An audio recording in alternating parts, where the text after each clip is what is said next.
Hi, so here I am with my post-mortem stream for the project of short daily improvs every day through August. Um, this is probably going to go on for a while, maybe an hour or a bit more. I'll try not to let it drag on forever, but I also want to be fairly as comprehensive as I can with the notes that I have, on which I am also going to be looking down at a couple of notebooks that I have quite a bit because I haven't had time to complete a script that I could have on screen and check in on. So I have a series of notes down here which will guide me through this.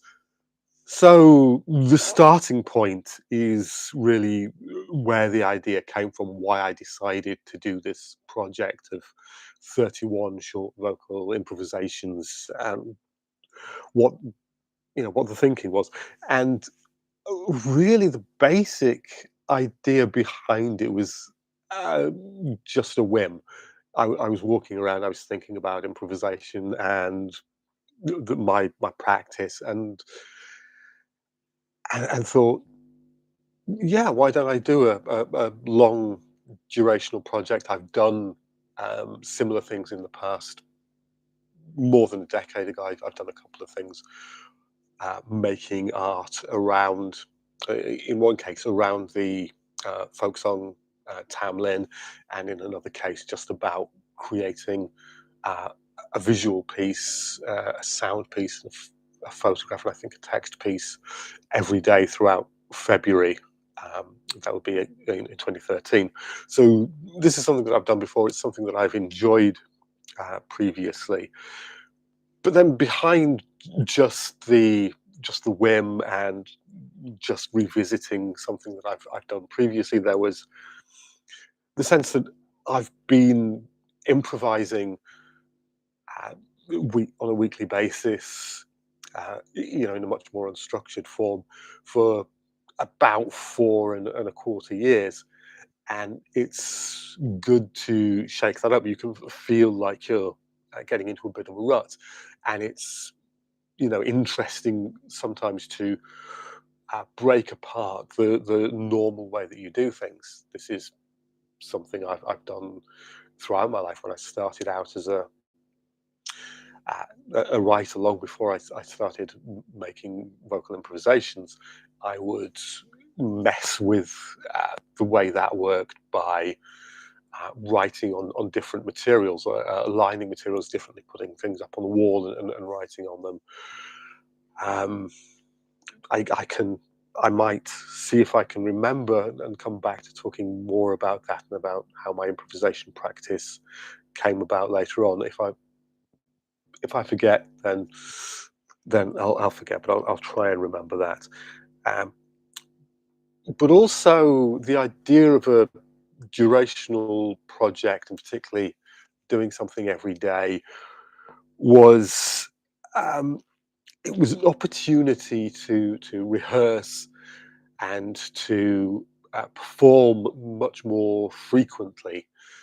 Because if you're doing something every week, it can be easy to sort of let things slacken off during the week, and then you have a day or maybe a day or two of concentrating frantically and then forgetting about it again.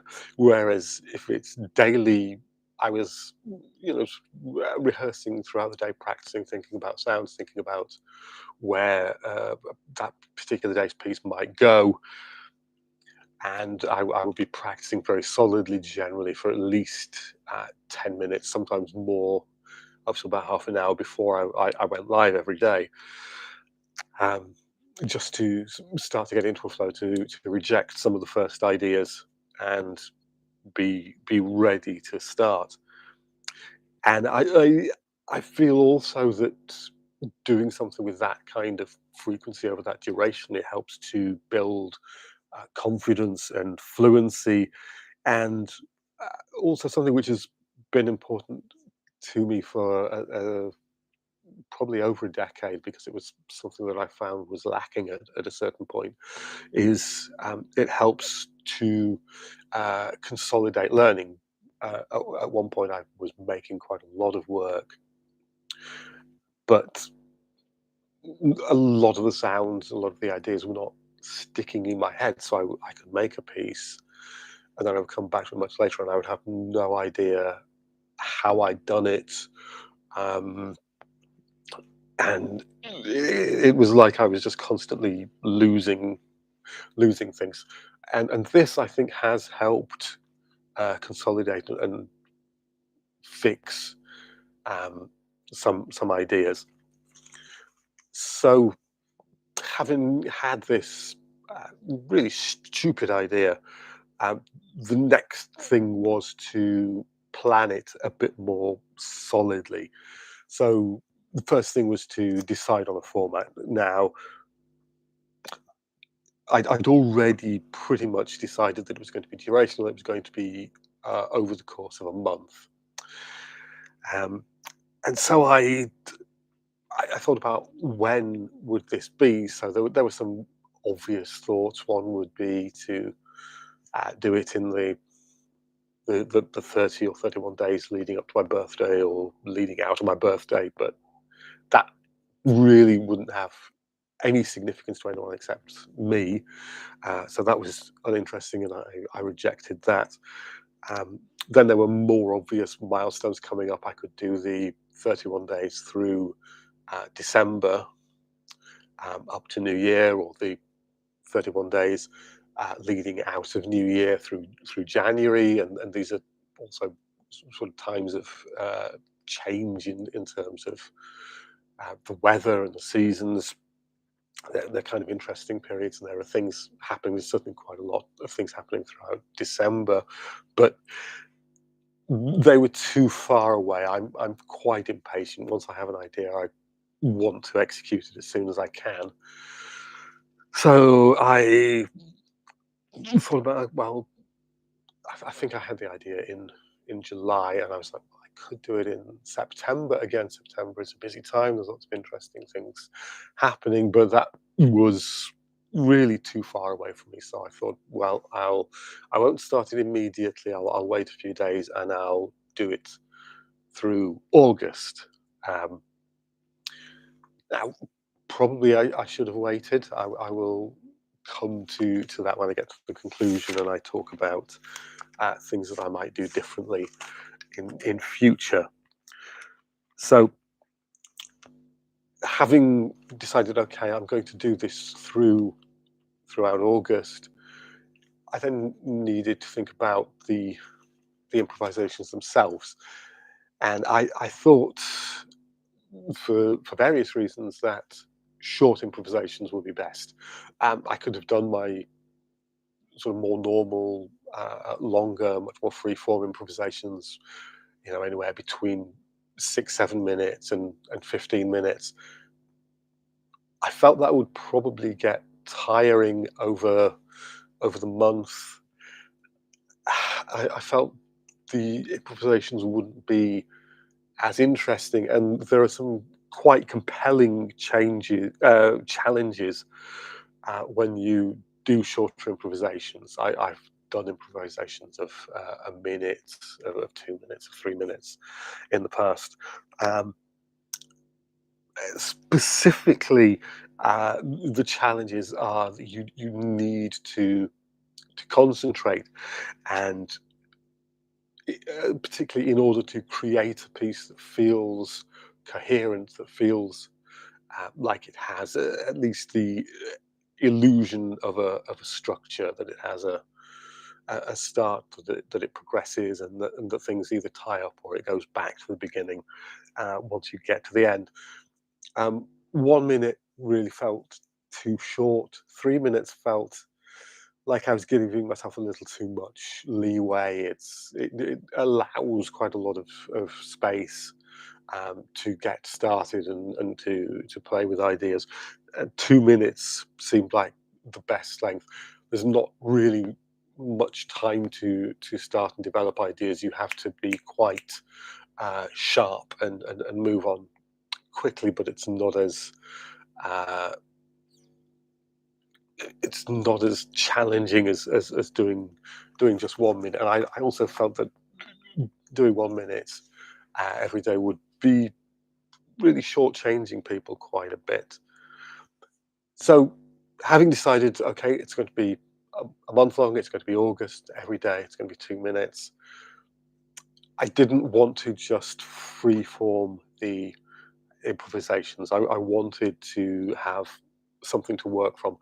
I've tried visual scores before. I quite like doing visual scores, but I don't find them very helpful for me. What I do find is that having a single word can help quite a lot.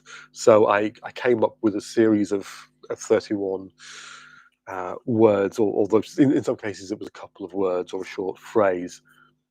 Um, Now, had I had more time, I might have come up with a slightly different list, but I really came up with things that occurred to me as I was walking around, and as it happens, it breaks down really into three parts. The first 10 days are one part. The second 10 days are the next part, and the final 11 days are the third part. And the first the first section, the first 10 days were people and places that were significant in my life, and that was running broadly chronologically, and I limited the number of people that I was thinking about. Um, I don't really want to share what the words and the cues were, because I don't think it adds to the understanding of the improvisations. They become their own things. These are really just starting points. So that was people and places. The second 10 days was a sort of range of things. Again, a similar chronology, which you could put alongside the first, kind of running parallel to it. And this was emotional states, significant events, some places, although less specifically locations. So a location, a place in the first section might have been London. In the second section, it might have been school. So slightly less specific in terms of place. But these were also things that were much more um, kind of personally significant and more intimately wound up with who I am. And then the final 11 days, having run out of the very obvious sets of words. This was more uh, artists, concepts, and just a random selection of ideas and things that I thought were interesting, and again are significant to me, but less kind of intimately so. Um, Curiously, although they're much more disparate, they're much less personal, and there's much less of a scheme, and there certainly isn't the chronology there. I feel that those latter 11, simply because of the way the improvisations turned out, are probably more coherent as a section than the prior two.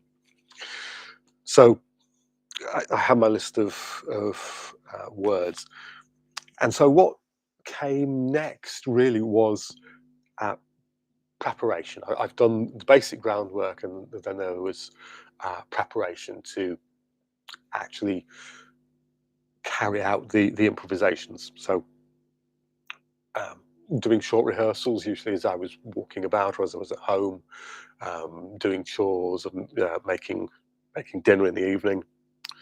Um, I I thought about how it should be presented, how the setup would work, and I basically decided on my usual setup in the kitchen, just without the uh, red backdrop that I would normally have, just to differentiate it enough. Because it's relatively quick and easy to set up. So those were uh, easy things. The rehearsals and the setup, easy things to establish and sort out. The next thing was uh, actually creating the streams, setting the streams up on YouTube. So coming up with a thumbnail, coming up with a text to put below each improvisation, actually physically creating the event, the stream, and scheduling it and putting it in a playlist, and then uh, sending out the reminders. So that was a lot of work, and that was the bit that I actually really hated more than anything else in the whole process. But okay, so now we've come up with the idea, we've started the project, uh, we've done all the preparation, and so we start the improvisations and kind of how it was doing those things. So I approached the improvisations kind of in two ways. Um, there are two concerns in my head at all times. So the first was using those cue words, and the way that I would use them is they would prompt associated uh, emotions, associated sounds, perhaps, and from those would come um, uh, narratives, or at least narratives in my head, and themes in my head, which are not going to be apparent in the actual improvisations themselves, but they help me give a sense of structure. I think this is actually a good point to a good place to come back to what I mentioned, what I hinted at previously, um, in terms of improvisation. So previously, um, when I was living in Cardiff, I came up with a way of structuring poems, which is what I was doing at that time, uh, which was to conceive of a walk, and to then hang a lot of disparate observations, overheard conversations, found text, and uh, ideas that sprung from those uh, onto this conceptual walk, so that it had some kind of structure. You didn't need to know the walk, you didn't need to know that there was a walk there, but it gave at least the skeleton of a structure, the illusion of a structure to the piece. Now, um, how that ties into improvisation is that I didn't realize it at the time, but I've really always been an improviser. I started out wanting to be a writer. I started out as a very small child wanting to be a novelist, and try to write quite a few novels. None of them were finished, none of them were any good. And I quickly realized as I got older that I was not ever going to be a novelist, and my writing shifted to poetry.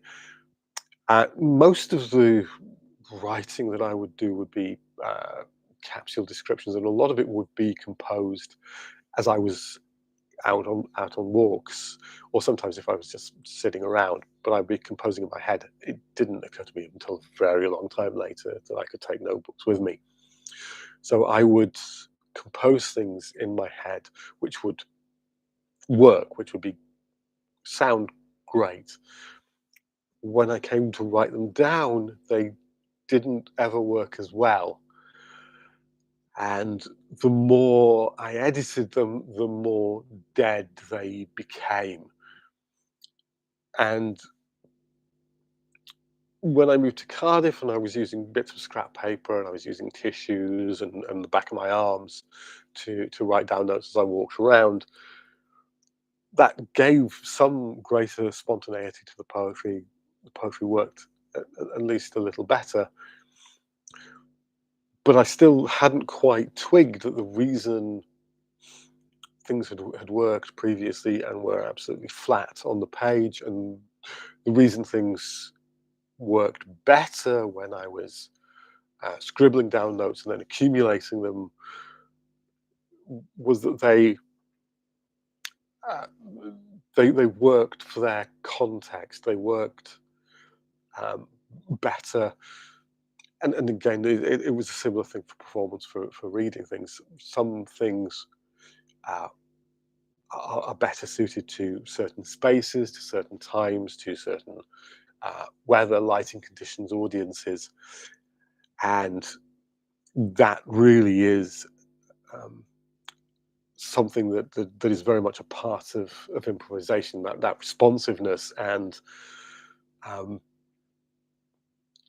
uh, things working in the moment that don't necessarily need to be reworked and pinned down and made to conform to a much more mainstream, much more acceptable kind of shape. Um, so this is the sort of all spinning off from this first thing. So this was working from a cue word, and that sparking uh, a set of ideas that I could then use to structure the piece. Now, the second approach that runs in parallel to that and is in conflict with it at times is paying attention to the sounds that I'm making, whilst also in the case of these short improvisations, having an eye on the timer, on the little egg timer that I would have sort of round about here. Um, so, and this the reason I would be listening to the sounds is so that I wasn't allowing the conceptual structure or um, the the themes that I might want to explore, not allowing those to take over and make the actual sounds sort of not hang together and not make sense. Um, and but sort of perversely at the same time also enabling me to create a better sense of or appearance of a structure. Sort of structuring the piece sonically as far as I could. Um, so and those things always run in parallel with the majority of my improvisations. There's the idea, the narrative, the themes, the emotions that I'm wanting to explore, and there's the actual sounds. And sometimes those things mesh together, and other times they're out of synchrony. And I generally feel that the sounds have to take precedence in that instance. Um, Now, did my approach change much during the month? I don't think it did. Perhaps viewers might have a different idea. Uh, I don't know. I've listened to the entire sequence once, and I don't hear much change in approach. I hear changes elsewhere, which I think we'll talk about a little later. Um, but I think what did change is that it got easier to uh, manage. It got easier to get started on an improvisation. It got easier to uh, get into it and get comfortable with it and get it working. And I think I also became more flexible with where I could move and what I would allow myself to do vocally. Um, okay, and another aspect of the improvisations is that doing them is very much a matter of hyper focusing. Um, particularly when you have a very short span of time of 2 minutes, and believe me, it can feel longer. Sometimes it can feel shorter, but quite often it can feel a lot longer. Um, and often, certainly for me, that hyper focus can be negative. So thinking, I hate this sound, or I need to get away from this. I need to make a change right now, or this isn't working, or I'm repeating myself. I'm repeating myself. I don't need to do this again. But along the way, there were a lot of high points in enjoying a particular sound, or discovering a new sound that I don't think I've made before. And there's also the physical and emotional sensations that performing or sometimes hearing a sound makes you feel. And just the fact that I enjoy improvising, it is very natural to me. It's a pleasurable activity. So, uh, and I think that's largely covered most of my reflections for this.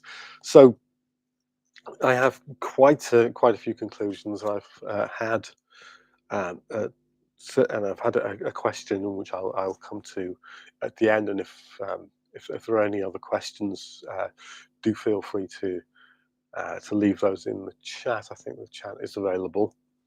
Um, but as far as the conclusions, on the whole, I feel like uh, the series of improvisations, the month went pretty well.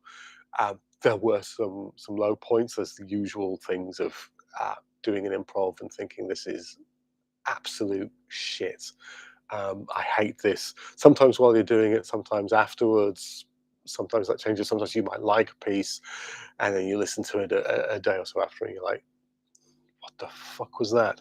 Um, so there was some of that, just a small amount, and there was one day close toward the end when there was a slight coughing fit. Although I don't think it detracted too much from the improvisation itself, which probably has to do with the kind of space that I've carved out for myself um, in what I do. Um, S- Generally, I feel like the improvisations individually mostly work. They're mostly pretty good. And I think that overall, as a single piece, as a whole sequence of 31 short improvisations, um, they work. There's a sense of development and a unity. Now, I did notice that although it wasn't intentional and it's not really something that's meant to be there, they sort of start off feel that the first few feel fairly subdued and a bit melancholy, and they kind of pick up in intensity, and seems to be a greater variety of mood and a greater sense of freedom as the sequence progresses as we get further on. And I think, as I mentioned right closer to the start of this, I feel like the last section is by far the strongest section, and sort of the most diverse and interesting, but also sort of more coherent. I think there's more kind of an emotional dynamic range in there. Um, I think also from this, I learned a greater degree of confidence. Certainly, I commented the other day on social media that having yesterday, in fact, having listened to the entire sequence, that I actually feel really good about my practice. I feel like I'm actually pretty good. Like I've got a fairly distinct style, as though I know what I'm doing. Now, I mean, after close to 15 years of doing this, after close to 11 years of exclusively concentrating on the voice, and after 4.25 years of doing improvisations online at least weekly, you would hope that I'd improved and that there was a sense of confidence about it. So um, I'm happy about that. Surprised it's taken me this long to become a big-headed, braggadocious asshole about it. I'll try and try and keep that in check. Um, and I also think that I have gained as well a better sense of how to structure improvisations. I'm not sure that I can quite put that into words. I think probably it's that thing of getting a better balance between, on the one hand, the ideas, the themes, the conceptual structure that I have um, over here, and the musical the sound ideas, the auditory um, structure. I found a better balance between those, I think, and a better way to negotiate between the two. Um, Now, if I'd change anything, I think there's a few ways that I might change it. Whether I would do one or more of these, I'm not too sure. Um, Perhaps have a clearer narrative through line. If I'd thought, for instance, about the cue words that I was going to use more clearly, I might have tried to make a more coherent uh, chronology or emotional journey, perhaps followed through a particular thread um, for the entirety of the month. Um, or perhaps I could have come up with a smaller set of ideas than the huge, sort of expansive set of things that interest me, and chosen a smaller set of ideas, perhaps things that I was less invested in, and just tried to dig deeper into that. And it's not like I don't have a lot of art books, a lot of books of science that I barely understand, lots of plays and things that I could take as a starting point, and really delve into, and try to make sense of. Um, and I'm sure there are other things that could have been changed, but those are the two principal ones that occurred to me. Um, and I suppose the other obvious question is whether I would do something like this again. And as I mentioned at the start, I have um, done similar durational projects, or at least things using visual art, using text, um, and in some cases incorporating sound previously. So absolutely, I will do something like this again, a durational project. When that will be, don't know.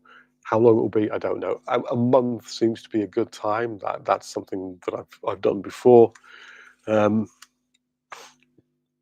I mean, at the moment, I have um, I have a couple of ideas that I may or may not use. One would be uh, something like a sound a day, um, although that seems a bit brief, and it seems also like it might get repetitive and uninteresting, and like I would run out of ideas pretty quickly. So that would need finessing if that was one that I chose to explore. Um, or perhaps, as I hinted just a few moments ago, perhaps responding to a play or a piece of art. I um, really like a lot of the translations of Euripides plays that I've got, and I've drawn from those a great deal. So those might be starting points to work on something. But again, all of this is subject to change and much greater thought. And I don't think that I'll be doing another durational project this year. I'm pretty certain, because something that I actually forgot to mention is, but I have mentioned previously on social media, is that I found the Fridays um, weirdly uh, quite tiring because I would be preparing and doing the very short improvisation uh, with which required a high degree of concentration over a short span of time, and because there's so much concentration, that time seems to expand, and you're concentrating on every little thing. Um, and I was then having to switch from that something very highly focused to my much more normal, much freer improvisations, where I'm starting without a central idea, and I'm having to establish what this is and where it's going as I'm going along. Um, and that change in modes was actually mentally quite tiring. Um, oh, something I forgot. Just something I forgot to mention. Um, Something else that I think I learned during this is that I can sit with sounds for longer. Um, I have a tendency, and it's quite a conscious thing, to try and start an idea and then move on to something, whether it's a different tempo, a different pitch, a different texture, something, move on to something different altogether very quickly, to chop and change much more quickly. But I realized, listening back to pieces before sharing them every day, that sometimes I was hitting quite interesting sounds, and there was potential for them to be repeated or to go somewhere perhaps and be developed in a different way. And rather than sitting with that interesting sound, I would suddenly be diving off and hitting something that was perhaps less interesting. Um, although sometimes those ideas would themselves become interesting over time, but I think even within 2 minutes, there is more space for me to um, perhaps calm down and allow ideas to unfold for a little longer. Um, so I think that's more or less it for uh, my portion of this. And so let me just quickly check. Okay, I don't see any questions, but I do have one that came in the other day, which is, uh, do I think the walks that I do before the improvisations provide any ideas, subliminally or otherwise, for what I do in those improvisations? And that's an interesting question, and it's quite a tough one. Um, I'm not generally aware of anything directly. Um, a lot of the inspirations and commonalities between walks and things that bleed over from walks into improvisation are much more. They're much less direct and much more, I guess, kind of abstract. They're I'm not sure that I have a very good vocabulary for this. So I'll just sort of take some of the things that do strike me. The first is the uh, change in the sense of time within walks. Um, I find that sometimes my sense of time is very stretched out, that short moments take a long time, and at other times very long periods fly by. Um, And something else that perhaps relates to the hyper focus that I mentioned in terms of improvisation is that with walks, I tend to mentally, once I know a walk, it tends to be chunked up into sections of usually about 5 minutes. Um, so I'm focusing on a section at a time, and then I'm moving on to the next section. So perception of time and conception of how things are structured and how things unfold. Um, those things seem to be in common with walks and improvisations. Um, Another thing that is there, which is within walks, and can be there in improvisations, and is something that I always enjoyed as a small child about walking, as well as sort of sitting and staring into space, as well as writing, is that when things are going well, when I guess you're in, what you might call a flow state, when things are happening in an interesting way, and you're really concentrating, your sense of self um, drops away. It's not that you're unconscious, but your self consciousness, your sense of identity drops out. And so sometimes certainly as a child, I would be walking, and there would be no difference between me and the hills that I was amongst. And likewise, um, when I was writing, it would be a similar thing. And it can be the same with improvisations. There can be no uh, difference between myself and the improvisation. And I've just remembered something else, which sort of perhaps speaks to why I'm an improviser, and perhaps this loss of self.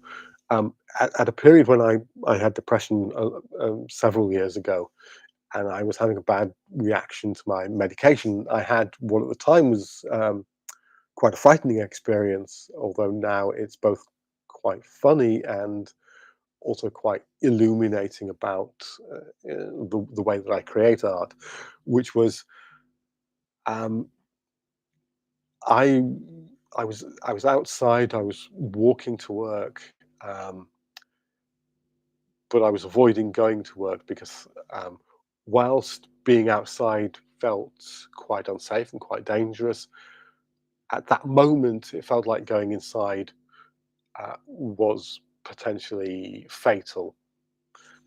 And as I was walking, I suddenly developed a sense. I had sort of lots of synesthetic effects going on. I could um, smell colors. I could see sounds, um, and I had the sense that I'd become kind of a portal, and that the entire universe was pouring through me, and that I had to articulate it. I had to speak things into being, or it would destroy me. Now, this was obviously delusional thought, and I recognized that as such at the time. But I think it says something about the way that I improvise, the way that I um, create art, um, that it can be a kind of conduit. And even though the sense of self uh, drops out, essentially you're taking all the input, and you're um, mildly transforming it, or wholly transforming it, and you're articulating it, and you're shedding that out of yourself, um, which is, probably a healthy thing, and it's slightly analogous to what was happening that day.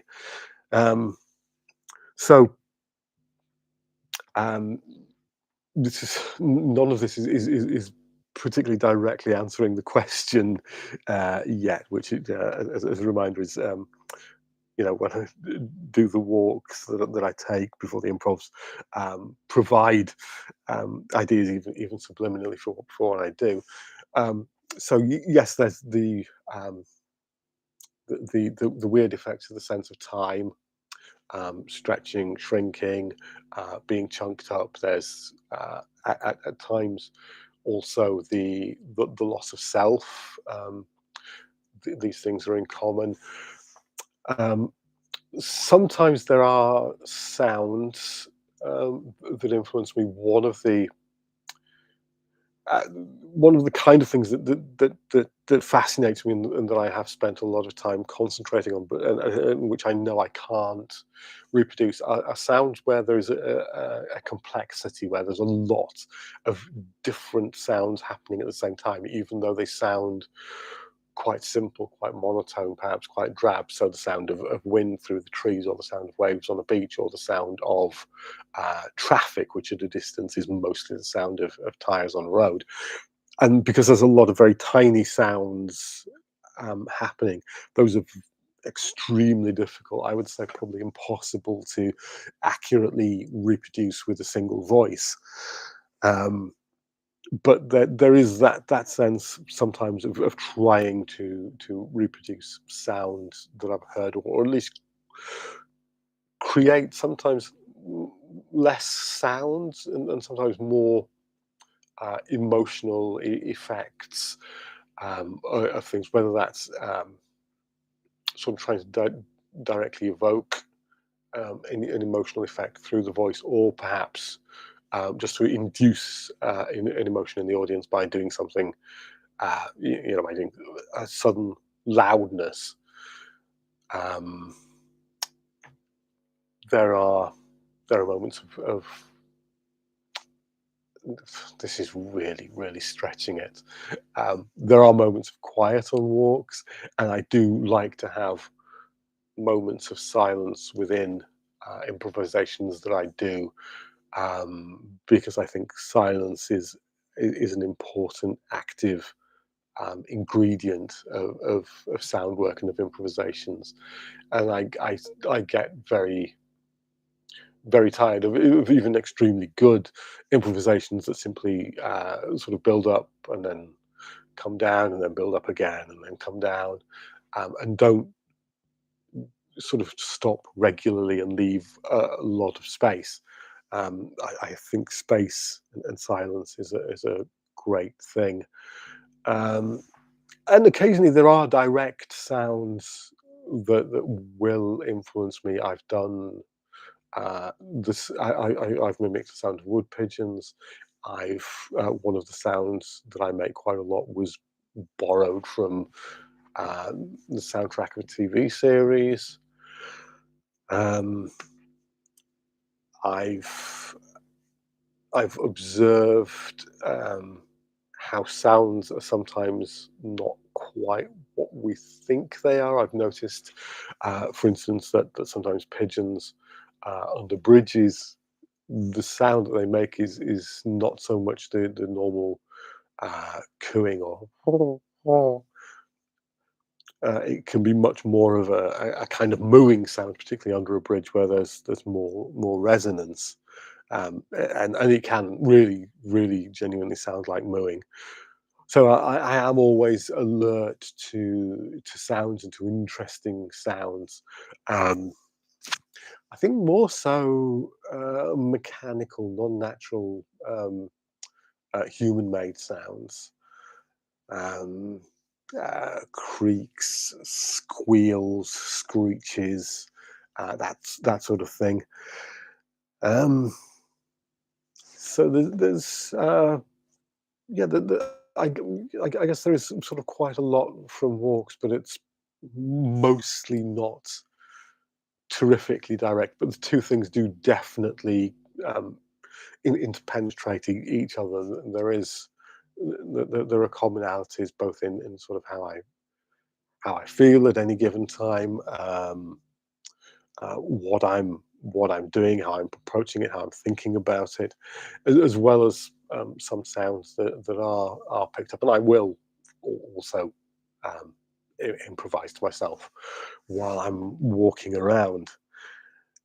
Um, and I think I've gone on for quite long enough. Um, I think I've covered everything that I needed to. I've talked through, um, how I came up with the idea of the project, how I planned and prepared for it, what it was like while I was doing it, and what I think of it after the fact, and then some conclusions and that question.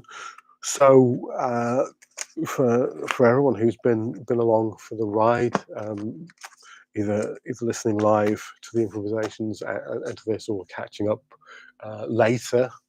Um, Thank you for your time and attention. It's been a great deal of fun. I really enjoy this.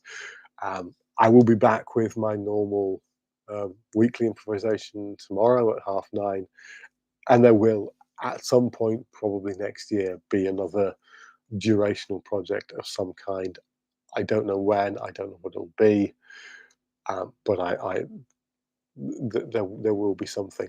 So yeah, um, thanks for your time. I hope this was at least vaguely interesting, and I will see you soon. All right, see ya. Bye.